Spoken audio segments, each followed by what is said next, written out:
The air in the kitchen felt heavy, as if the room itself was holding its breath. My hands clung to the edge of the counter, the chill of the granite biting into my palms, while my eyes fixed on the crumpled receipt lying on the table.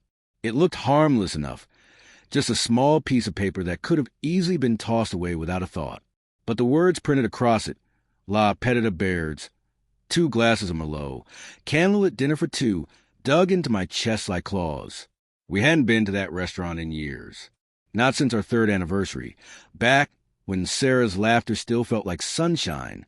I could still hear the soft clinking of our glasses, see her leaning forward across the table with that teasing smile, whispering promises that felt eternal. Now the receipt mocked me. The date stamped on it, last night, the same night she said she'd be working late. I wanted to believe it was nothing. Maybe a wrong slip, a cashier's mistake, a friend's receipt she'd accidentally pocketed. My mind scrambled for explanations, each weaker than the last. Sarah wouldn't do this. Not her, not us, but the truth was already whispering, quiet, insistent, and impossible to ignore. It had been there for months. The late nights, the phone she kept locked, the way her eyes darted away when I asked how her day had gone. I told myself it was work stress, pressure from the firm, but that little piece of paper shattered the fragile lie I'd been living inside. Then I heard the front door creak open. The jingle of her keys dropped into the bowl by the hallway. My pulse kicked hard, a sick twist of dread and longing mixing in my chest. I wanted to confront her, to demand the truth, but my throat locked up, so I stood there motionless, the receipt trembling in my hand as her footsteps drew closer. "Hey, you're still up?"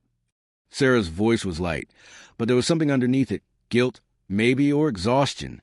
She stepped into the kitchen, her auburn hair catching the low glow of the pendant light. She looked as beautiful as she always did, but there was something new in her eyes, a flicker of unease. "What's this?" I asked quietly, holding the receipt like a piece of evidence. Her smile faltered, just for an instant, but it was enough.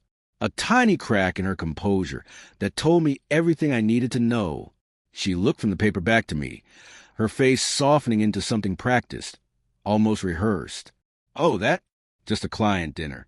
You know how it is, networking over overpriced wine." She forced a laugh, thin and brittle like glass about to break. "Client dinner," I echoed, tasting the words like poison. "At La Petita Baird's. 2 glasses of Merlot. You never mentioned it." Her expression shifted, eyes narrowing, shoulders stiffening. "What's with the interrogation, Mark?" "It was work. I don't tell you about every meeting I have." But she used to. She used to tell me everything. Stories about her clients, her co-workers, even the ridiculous demands of her boss. Now her words felt like bricks, each one carefully placed to keep me on the outside. I wanted to tear the wall down. But 9 years together weighed on me, and I hesitated. What if I was wrong? What if I was only imagining it? That week was a slow descent into quiet madness. I began to notice every detail I'd ignored before, the faint scent of cologne on her scarf that wasn't mine, the way she angled her phone away when she typed, her fingers moving too fast, too cautious. I did things I never thought I would. Checked her purse, her coat pockets, the browser history on our shared laptop. Each small discovery was another cut, bleeding me dry. A deleted hotel confirmation, a text notification that flashed before she grabbed her phone. "Can't wait to see you again." I didn't confront her. Not yet. Part of me still clung to the desperate hope that there was an innocent reason behind it all. But the doubt was spreading like poison, staining every memory we had. I remembered her on our wedding day, her trembling voice as she said her vows. "I choose you, Mark, every day for the rest of my life." Had that been a lie too? It all broke on a rainy Tuesday night. She was in the shower, her phone left on the bedside table. My hand was shaking as I picked it up. Her passcode, our anniversary date, unlocked it instantly. I opened her messages. There it was, a thread with someone named Jay. No last name, just an initial. "Miss you already." Last night was incredible. My vision blurred. The phone slipped from my fingers. I wanted to yell, to throw it across the room, but I just sat there, frozen, the sound of the rain against the window drowning me. When she came out, wrapped in a towel, her eyes met mine. They widened when she saw the phone on the bed. "Mark," she started, but I cut her off. "Who's Jay?" My voice was calm, too calm, the kind of calm that comes before everything breaks. She hesitated, glancing at the phone, then back at me. "It's not what you think," she said, but her voice cracked, betraying her. "Don't lie to me, Sarah." The words came out like a plea, a final chance for her to prove me wrong. But she didn't. She just stood there, silent, and in that silence I heard the truth. Over the next hour, it all spilled out. Jay was Jonathan, a colleague. It started harmlessly, she said. Late nights, work talk, a connection that went too far.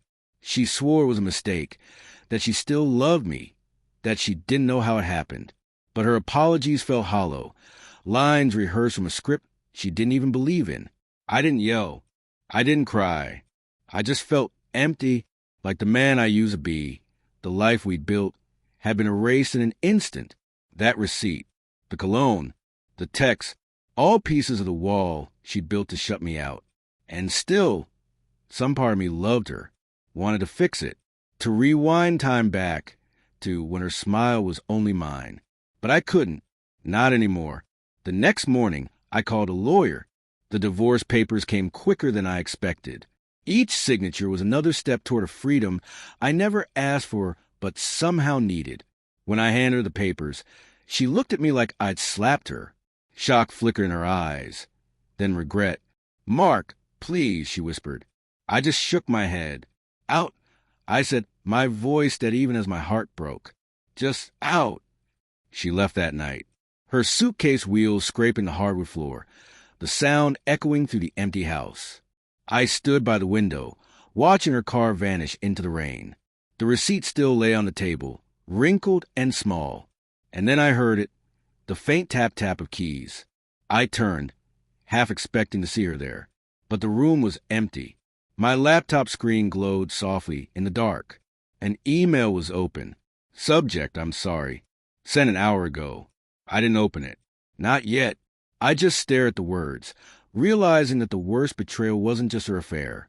It was the part of me that still wished she'd come back.